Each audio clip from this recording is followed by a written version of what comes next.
नमस्कार। चलिए आज समझते हैं देश के सबसे बड़े आर्थिक दस्तावेज यानी केंद्रीय बजट 2026-27 को।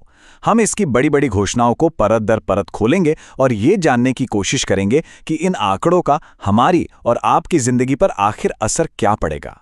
तो इस विश्लेषण में हम क्या क्या देखने वाले हैं? सबसे पहले हम बजट के पीछे की सोच यानी इसके 3 कर्तव्यों को समझेंगे।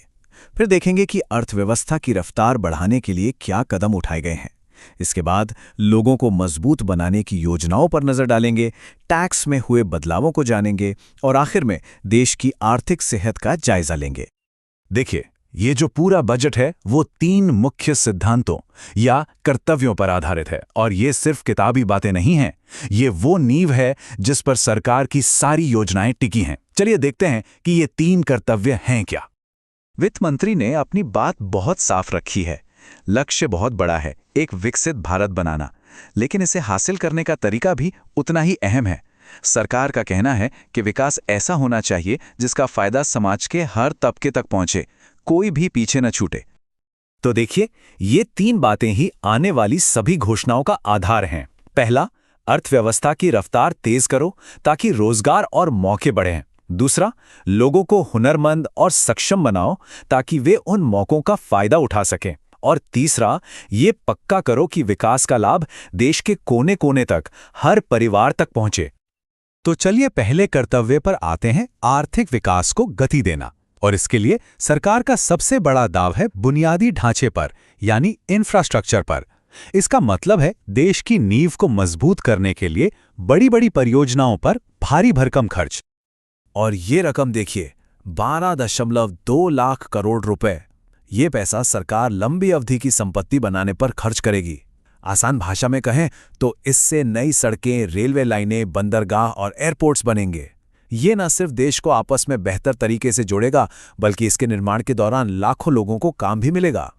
तो सवाल ये है कि इतना सारा पैसा आखिर जाएगा कहाँ? ये स्लाइड हमें वही दिखा रही है।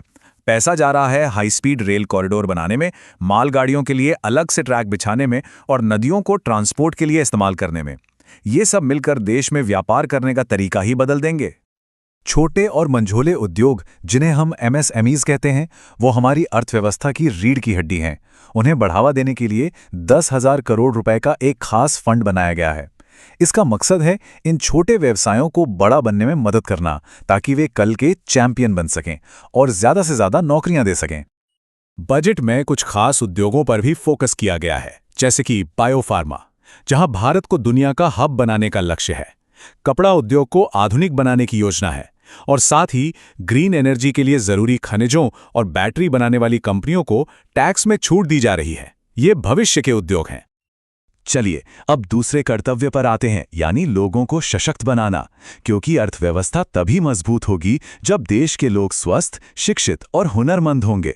देखते हैं इसके लिए सरकार क्या कर रही है।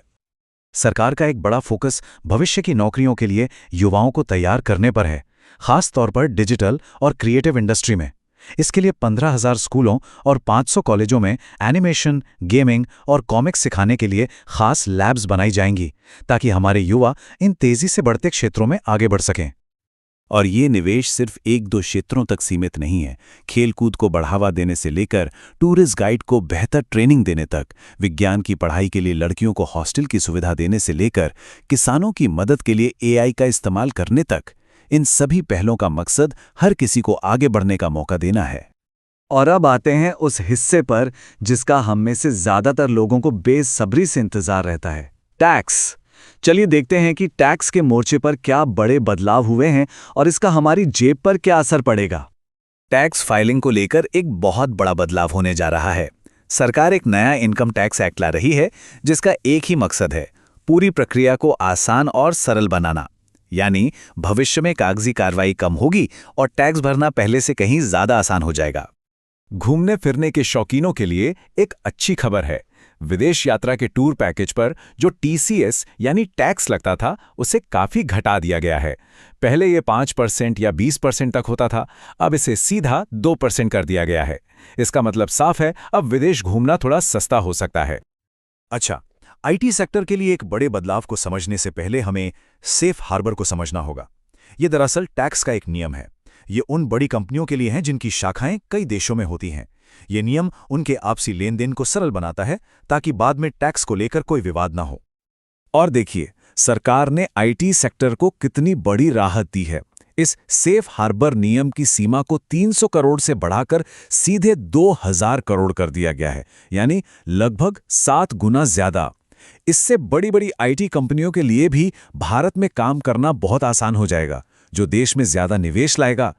कुछ और जरूरी बदलाव भी हैं, जैसे अपने इस्तेमाल के लिए विदेश से सामान मंगाना अब सस्ता होगा। वहीं शेयर बाजार में फ्यूचर्स ट्रेडिंग थोड़ी महंगी हो जाएगी। और एक बहुत बड़ी बात, विदेशी टेक कंपनियों को भारत में डेटा सेंटर बनाने के लिए 2047 तक टैक्स में भारी छूट दी जाएगी। चलिए, अब आखिर में एक नजर डालते हैं देश की तिजोरी पर, यानी सरकार की कमाई, खर्च और उधारी का पूरा हिसाब किताब। इससे हमें पता चलता है कि देश की आर्थिक सेहत कैसी है।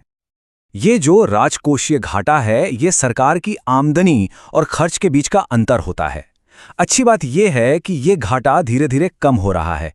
इसका मतलब है कि सरकार अपने खर्चों को लेकर अनुशासित हो रही है, जो एक मजबूत अर्थव्यवस्था के लिए अच्छा संकेत है। और ये हैं इस साल के बड़े आंकड़े। सरकार का अनुमान है कि उसकी कुल आमदनी करीब 36.5 लाख करोड़ रुपए होगी, जबकि कुल खर्च 53.5 लाख करोड़ रुपए रहेगा। तो बीच में करीब 17 लाख करोड़ का अंतर है, जिसे हम राजकोषीय घाटा कहते हैं। अब सवाल उठता है कि खर्च और आमदनी के इस फर्क को सरकार पूरा कैसे करेगी? तो इसका जवाब है उधार लेकर। सरकार इस घाटे को पाटने के लिए बाजार से लगभग 11.7 लाख करोड़ रुपए का शुद्ध कर्ज लेने की योजना बना रही है। तो कुल मिलाकर इस बजट का सार यह है कि ये एक तरफ विकास के लिए बड़े निवेश कर रहा है, तो दूसरी तरफ ये भी सुनिश्चित कर रहा है कि इसका लाभ सभी तक पहुंचे। योजनाएं काफी महत्वाकांक्षी हैं, लेकिन अब असली सवाल उनके अमल पर है। इन बड़ी बड़ी योजनाओं को जमीन पर उतारने में सबसे बड़ी चुनौती क्या होगी, ये तो आने वाला वक्त ही बताएगा। इस विश्लेषण से जुड़ने के लिए आपका बहुत बहुत धन्यवाद। रिस्क सिर्फ मार्केट में होता है, प्लानिंग में नहीं। DGN कैपिटल मैनेजमेंट के साथ स्टॉक मार्केट, म्यूचुअल फंड और insurance. AMFI IRDAI certified. Your success our priority.